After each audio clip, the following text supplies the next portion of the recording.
the bill, nagbayad siya ng $100, nag-iwan siya ng note sa lamesa at hindi niya na hinintay yung sukle.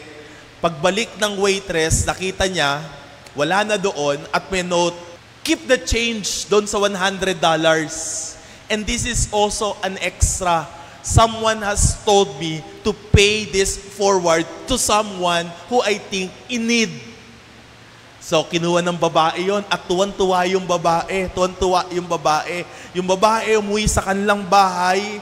Unang bagay na ginawa niya, pag uwi ng bahay, hinanap niya yung kanyang asawa. My husband, I have good news. Meron akong mabuting balita. Someone has given me money, $400. Exact money that we need for my delivery.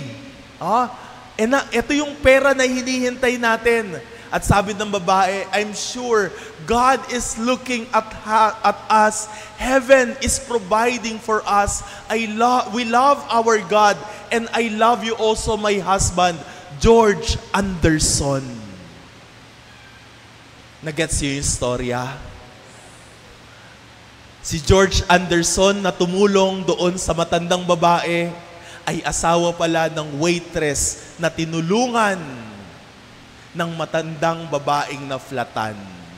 You don't know kung saan maglalanding yung tulong na ibinigay mo.